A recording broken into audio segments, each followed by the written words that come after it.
আসসালামু আলাইকুম everyone, welcome back to my channel. আমার আজকের রেসিপি কোনো রকম সাজ বা ডাইস ছাড়াই আকর্ষণীয় ডিজাইনের তুলতুলে নরম দুধ ফুল পিঠা। তুলতুলে নরম এই দুধ ফুল পিঠা মুখে দেওয়ার সাথে সাথেই মিলিয়ে যাবে, আর দেখতে তো মাশাআল্লাহ। শীতে এই পিঠাটা একবার হলেও ট্রাই করে দেখতে পারেন, আশা করছি আপনাদের ভালো লাগবে। আর এই পিঠা বানাতে একদমই কম উপকরণ লাগে আর বানানো একদমই সহজ। তাহলে চলুন আর কথা না বাড়িয়ে ভিডিওতে একটা লাইক দিয়ে চ্যানেলটাকে সাবস্ক্রাইব করে শুরু করি আজকের নতুন রেসিপি।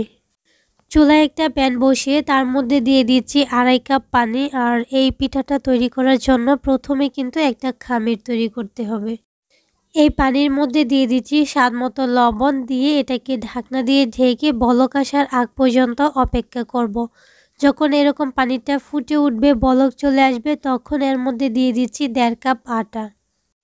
আমি এখানে 1.5 কাপ প্যাকেটের আটা দিছি। আর প্রথমে আমি 1.5 কাপ দিছি, পরে অল্প একটু লাগে 2 টেবিল চামচের মতো।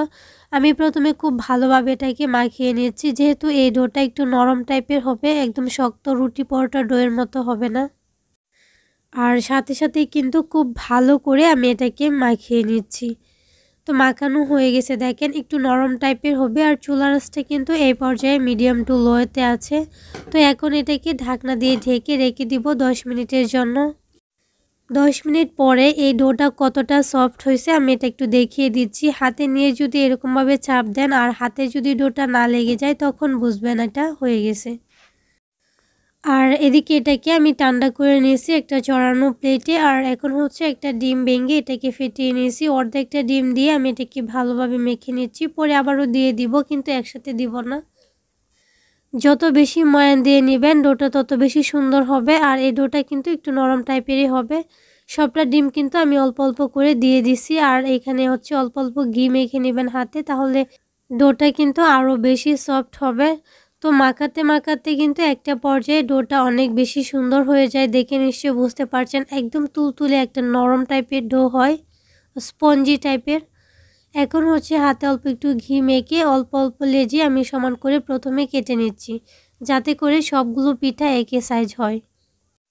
এভাবে নিলে কাজটা সুবিধা হয়। তো আমি এগুলোকে একটা সাইডে রেখে দিচ্ছি। তারপর একটা বোর্ডে আমি একটা হচ্ছে লেজি নিয়ে আমি আর একটু ময়ান দিয়ে একটু লম্বাটে করে নিচ্ছি। এটা আসলে বলে বোঝানোর মতো কিছু নয়, আপনারা দেখে বুঝে নেবেন।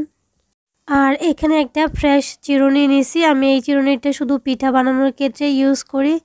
তো এখানে দেখেন মাঝখানে হচ্ছে লেজিটা দিয়ে আমি এভাবে হাত দিয়ে চাপ দিয়ে একটু চওড়া করে নিচ্ছি। খুব সুন্দরভাবে কিন্তু চওড়া করে নিচ্ছি, কিন্তু একদম পাতলা করা যাবে না। তারপর দেখেন আমি হচ্ছে একটা সাইডে কিন্তু পানি লাগিয়ে নিয়েছি। পানি লাগিয়ে নিলে এই পাশটা সিল যদি করি, তাহলে একদম খুব সুন্দরভাবে সিল হবে। আর ফ্রাই করার সময় কিন্তু এটা খুলে যাবে না। দেখেন আমি কিন্তু খুব সুন্দরভাবে এটাকে সিল করে দিচ্ছি। আর হাতে কিন্তু অল্প একটু তেল লাগিয়ে নিয়েছি, যেহেতু এই ডোটা অনেক বেশি নরম ছিল। এখন একটা পাশ থেকে এভাবে আলতো হাতে চাপ দিলেই কিন্তু পিঠাটা হয়ে যাবে। দেখেন চিরুনি থেকে কিন্তু পিঠাটা উঠে গেছে। এখন হচ্ছে দুইটা মাথা একসাথে জয়েন দিয়ে নিব, একটু পানি লাগিয়ে নিতে হবে অবশ্যই। হালকা হাতে এভাবে প্রেস করলেই কিন্তু এটা একসাথে সিল হয়ে যাবে। তো দেখেন খুব সুন্দর একটা পিঠা তৈরি হয়ে গেছে। আপনাদের বোঝার সুবিধার্থে আমি কিন্তু আরেকটা পিঠা তৈরি করে দেখাচ্ছি। আমি তো বলবো এই শীতে একবার হলেও এই পিঠাটা ট্রাই করে দেখতে পারেন। একদমই কম উপকরণ বলতে পারেন, মাত্র 3টা উপকরণে আটা, চিনি আর হচ্ছে দুধ। তো দেখেন আমি সেমভাবেই কিন্তু এটাতেও পানি লাগিয়ে নিয়েছি। তারপর এটাকে সিল করে দিচ্ছি দুইটা পাশ একসাথে নিয়ে। এই কাজটা আলতো হাতে করবেন। আর এটা ইজিলি কিন্তু সিল হয়ে যায়, যেহেতু এই ডোটা অনেক বেশি নরম আর সফট আছে।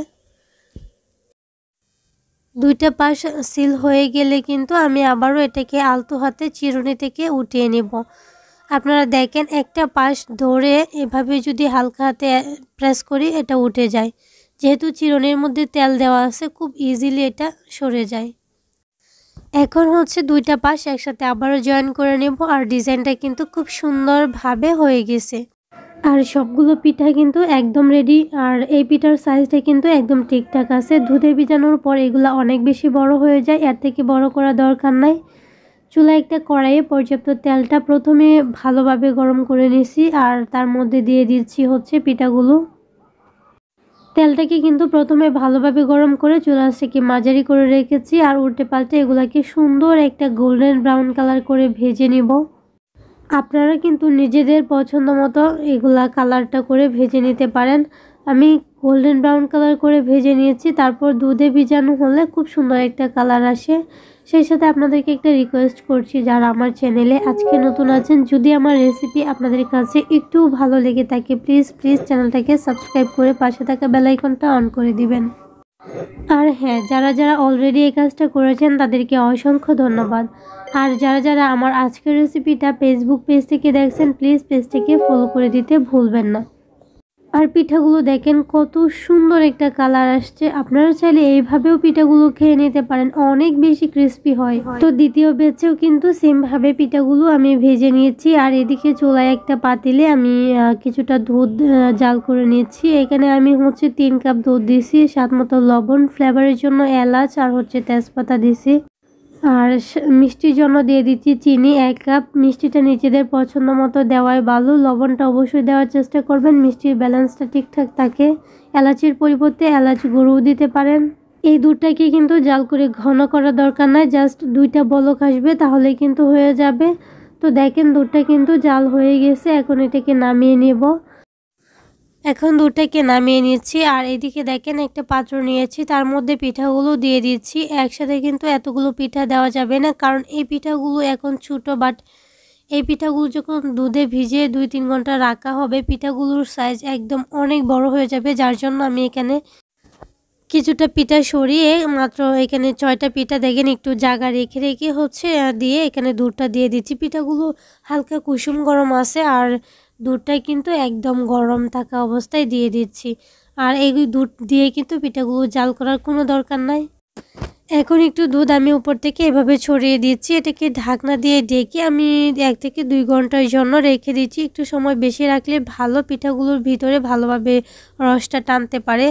তো এখন দেখেন 2 ঘন্টা পরে আমি দেখিয়ে দিচ্ছি পিঠাগুলোর অবস্থা দেখেন কীরকম ছিল আর এখন কীরকম হয়েছে। খুব সুন্দর একটা কালার আসছে। সেই সাথে দেখেন একদম পাত্রটা কিন্তু ভরে গেছে। আর প্রথমে কিন্তু একদম ছোট ছিল আর মাঝখানে অনেকটা জায়গা ছিল। আর এখানে অল্প একটু দুধের মধ্যে আমি একটু গুঁড়া দুধ মিশিয়ে নিয়েছি, যাতে করে একটু দুধটা ঘন হয়, খেতে অনেক বেশি টেস্টি হয়। তবে প্রথমে কিন্তু এই কাজটা করা যাবে না। আর দেখেন পিঠাগুলো যেভাবে সেট হয়েছে মনে হচ্ছে একটা ফ্লাওয়ার, একদম জীবন্ত একটা ফ্লাওয়ার। আর চিরুনি দিয়ে যে ডিজাইনটা করেছি দেখেন, আর পিঠাগুলো একটাও কিন্তু ভাঙে নাই। যেমন নরম তুলতুলে হয়েছে ঠিক তেরকমই পিঠাগুলো কিন্তু একদম আস্ত রয়েছে। প্রত্যেকটা ডিজাইন কিন্তু দেখা যাচ্ছে একদম ভাঙে নাই।